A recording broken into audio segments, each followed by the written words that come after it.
सो योगेश, आपको मेरे ख्याल से 2-3 मंथ्स हो गए हैं मेंटरशिप प्रोग्राम करते हुए, तो आपको कैसा अभी तक का एक्सपीरियंस रहा है ओवरऑल? अगर मैं सबसे पहले ओवरऑल अगर बात करूं मेंटरशिप प्रोग्राम का, which is led by Amit sir, आपने अमित सर का मेंटरशिप लिया हुआ है, तो ओवरऑल एक्सपीरियंस आपका कैसा रहा है इन 2-3 मंथ्स में?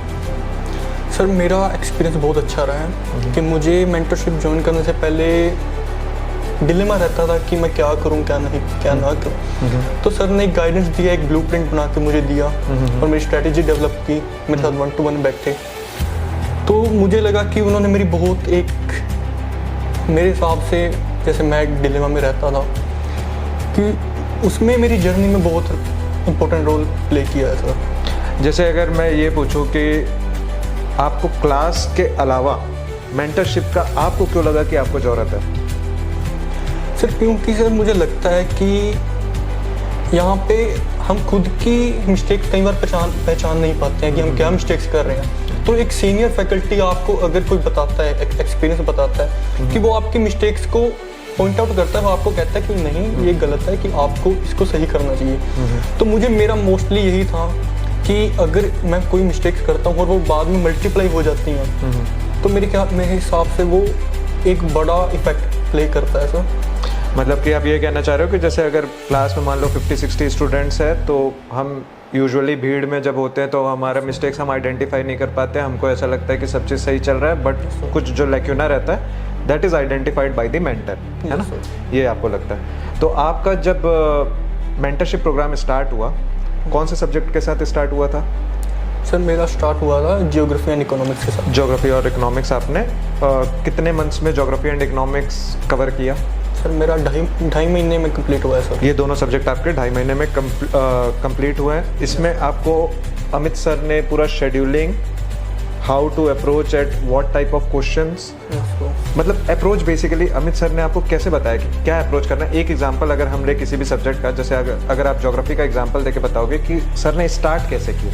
सर ज्योग्राफी में सर उन्होंने मुझे कॉन्सेप्ट बताया कि आपने कॉन्सेप्ट के ऊपर जाना है, कि कभी भी आपने कि ये नहीं पढ़ना कि मैंने एक रट्टा मार लिया कि हाँ ये कर लिया। कॉन्सेप्ट पे जाना है कि हर चीज़ का क्यों निकालना है, हर चीज़ का वाई एंड हाउ, कि ये क्यों और ये कैसे हुआ।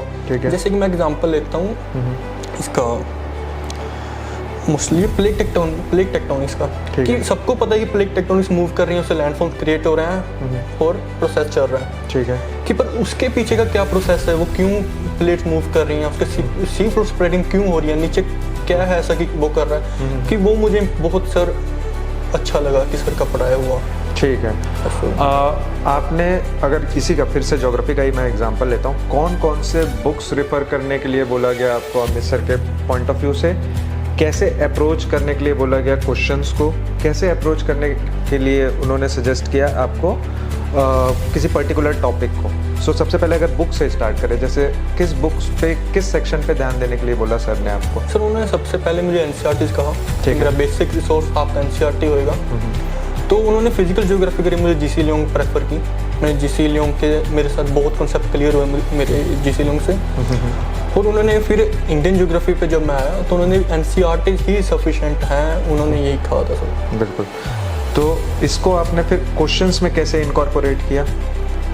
क्वेश्चंस में सर जैसे मैंने टेस्ट किए सर, फुल सेक्शनल टेस्ट दिए मैंने ज्योग्राफी के, तो उन्होंने मेरे साथ 1-to-1 डिस्कशन की, जहाँ पर उन्हें कि मेरे टॉपिक वाइज उन्होंने देखा कि मैं कहाँ पे लैग कर रहा हूँ, कि कॉन्सेप्ट्स कहाँ पे वीक हैं, तो उस पर उन्होंने मेरे साथ बैठे हैं, वो 1-to-1 डिस्कशन हुई है, तो उस पर कॉन्सेप्ट्स को मेरे डीपर अंडरस्टैंडिंग में मुझे पढ़ाने की कोशिश की है सर। बिल्कुल, जैसे कि आपने जो टॉपिक जो पढ़े हैं उसके बेसिस पे आपका टेस्ट हुआ है, एक फुल सेक्शनल टेस्ट हुआ है ज्योग्राफी को लेके, और फिर उस टेस्ट का आपको एक्सप्लेनेशन, जहाँ पर आप लैक्यूना है, किस पॉइंट को आप मिस कर रहे हो, even after reading those things, वो चीज़ आपको क्लैरिफाई किया है सर ने, राइट?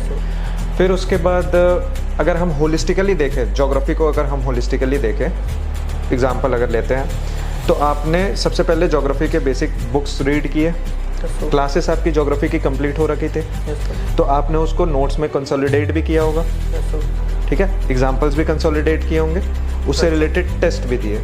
तो इस बेसिस पे आपका एक राउंड ऑफ कवरेज अगर हम बोले ज्योग्राफी का, तो वो मेंटरशिप प्रोग्राम में आपका हुआ है। Similar was the case with economics as well?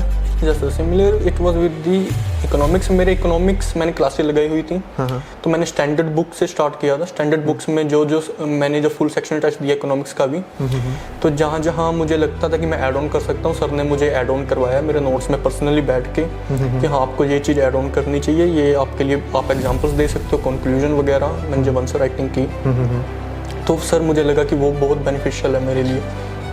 आपका बिफोर मेंटरशिप आंसर राइटिंग का अप्रोच क्या था?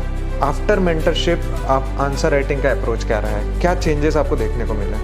सर बिफोर आंसर राइटिंग से मुझे मोस्टली डाउट ये रहता था कि मैं इंट्रोडक्शन में क्या लिखूं, कि मैं बॉडीज तो जनरेट इंट्रोडक्शन के ही उसी को पॉइंट रिपीट्स करता था कि जो मैंने इंट्रोडक्शन में लिखा और वो मेरा जो मैं कंक्लूजन लिखता था वो एक टाइप ऑफ हैंड्स प्रूव्ड वाला था कि मैंने जो इंट्रोडक्शन लिख दिया कि उसी को मैं करता जा रहा हूँ आगे एक्सप्लेन। ठीक है।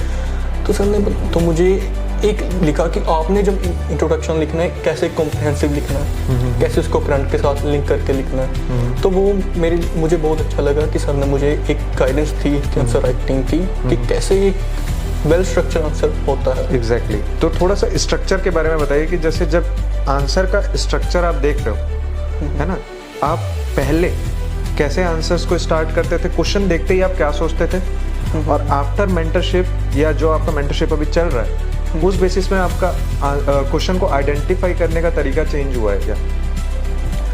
यस सर, मेरे हिसाब से तो मेरा बहुत चेंज हुआ है सर, क्योंकि आंसर राइटिंग में दिक्कत क्या है कि मेरे साथ पर्सनली दिक्कत थी कि जब मैं आंसर राइटिंग लिखता था तो मैं सोच नहीं पाता था कि मैं लिखूं क्या। ठीक है। कि मोस्टली और मैं क्वेश्चन के डिमांड को नहीं फुलफिल कर पाता था। जो मैं एक जर्नल आंसर लिख देता था कि जो मैंने उस एक क्लास में जो आपने पढ़ा हुआ है, जो मैं उसी को लिखने की कोशिश करता था। पर सर ने मुझे बताया कि हमने डिमांड को फुलफिल करके आंसर कैसे लिखना है, उसकी डिमांड के हिसाब से क्वेश्चन के पॉइंट जनरेट होने चाहिए। तो सर मोस्टली यही था। ठीक है।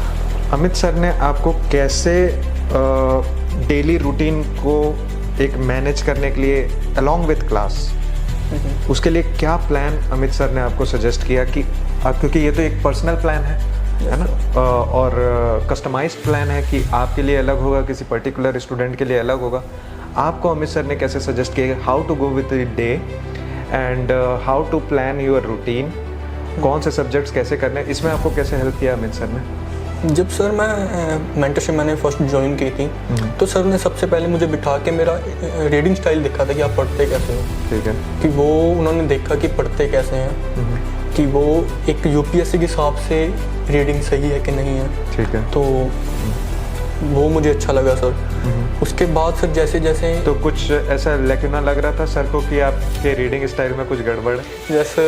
जैसे हम स्कूल में अपने कॉलेज में पढ़ते हैं कि एक हम क्रैम करते हैं उसको। वो क्रैम ही कर रहा था स्टार्टिंग में, तो उन्होंने मुझे बताया कि क्रैम नहीं करना है, कॉन्सेप्ट के ऊपर जाना है, कॉन्सेप्ट क्लियर करना है।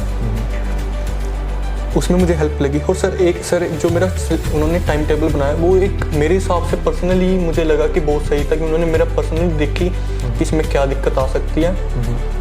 और उन्होंने एक साइकोलॉजिकल वे से मुझे वो बना के दिया टाइम टेबल, वो मुझे बहुत अच्छा लगा सर। साइकोलॉजिकल की एक साइंटिफिक वे से उन्होंने कहा कि ऐसे पढ़ना है, कि इस ऐसे टाइम टेबल होना चाहिए कि जो आपको एग्ज़ाम में भी हेल्प करेगा। एग्ज़ाम में आप 2 से 3 का 2 घंटे में आप बैठते हो कि आपका माइंड एक्टिव रहना चाहिए। वो भी मुझे सर अच्छा लगा। मतलब अब मैक्सिमम यूटिलाइजेशन ऑफ टाइम जो है वो एक डेडिकेटेड प्लानर के साथ जब आप करते हो, सर का अप्रोच जो है इसी फॉर्मेट में चला है आपके केस में कि आप मैक्सिमम यूटिलाइज करो along with class, along with reading, along with consolidation of notes, along with question solving, along with answer writing of the mains question, right? तो अभी का आपका अप्रोच अगर हम देखें लास्ट 2-3 मंथ से जो आप मेंटरशिप कर रहे हो उसमें और अब में रीडिंग स्टाइल में मल्टीपल डिफरेंसेस आपको देखने को मिल चुके हैं, है ना? अप्रोच चेंज करने का और इसके साथ कुछ नए टेक्निक्स को कैसे अडेप्ट करना है, इसमें आपको डेफिनेटली अमित सर ने हेल्प किया। आप ये बताइए कि इसके साथ साथ आप करंट अफेयर्स को कैसे मैनेज कर रहे हैं और इसमें अमित सर का क्या इनपुट रहा है आपके लिए? सर करंट अफेयर्स के बारे में सर मुझे सर ने मोस्टली कहा था कि आप न्यूज़पेपर पे ध्यान दीजिए और गवर्नमेंट वेबसाइट्स पे ध्यान दीजिए कि उनके एनुअल रिपोर्ट्स पढ़िए, क्योंकि एक होलिस्टिक व्यू वहीं से कवर होता है सर। बिल्कुल। तो मैं उन्हीं पे ही प्रेफर किया है। मैं एनुअल रिपोर्ट्स जो गवर्नमेंट की वेबसाइट्स पे आती हैं और न्यूज़पेपर सर। तो जब आप एनुअल रिपोर्ट्स जैसे कोई पढ़ते हैं, आपको कैसे वो चीज़ आइडेंटिफाई होगा कि ये कौन सा पार्ट इसका एग्ज़ाम पॉइंट ऑफ व्यू से इम्पोर्टेंट है? इस चीज़ में आपको अमित सर ने कैसे हेल्प किया? सर इसके लिए उन्होंने हेल्प मुझे ऐसे किया था कि आपको सबसे पहले सिलेबस पे स्टिक रहना है, कि यूपीएससी के सिलेबस पे स्टिक रहना है, उसको एक अच्छी तरह डिटेल में अपने दिमाग में बिठाना है और जब भी आप पढ़ो उसको कनेक्ट करो कि ये मेरे यूपीएससी के सिलेबस में कहाँ पे फिट बैठ रहा है। कि जब भी आप कुछ भी एनुअल रिपोर्ट पढ़ रहे हो, और मोस्टली पीवाईक्यूज के साथ, पीवाईक्यूज एक आपको सिलेबस से भी एक डिफाइन कर देते हैं, सिलेबस को भी डिफाइन कर देते हैं पीवाईक्यूज। और पीवाईक्यूज को देखकर अगर आपके दिमाग में पीवाईक्यूज बैठे हैं और आप कुछ पढ़ रहे हो तो आपको तभी याद आ जाता है कि हाँ कि ये पीवाईक्यूज में ऐसा क्वेश्चन रिलेटेड आया हुआ है। उन्होंने मेरी इस चीज़ में बहुत हेल्प किया है और उसको ही वहीं पे एक नया क्वेश्चन बनाने की फ्रेम करके उसको क्वेश्चन करने की कोशिश करो। बिल्कुल, मतलब अगर आप रैंडम, अगर आपको अमित सर उस मोमेंट पे गाइड नहीं करते, एक डायरेक्शन नहीं दिखा रहे हैं कि how to look into the minor aspects into annual reports और any newspaper article, until and unless you are thorough with the syllabus, until and unless you are thorough with the PYQs, तो आप miss directional आपका preparation चलेगा।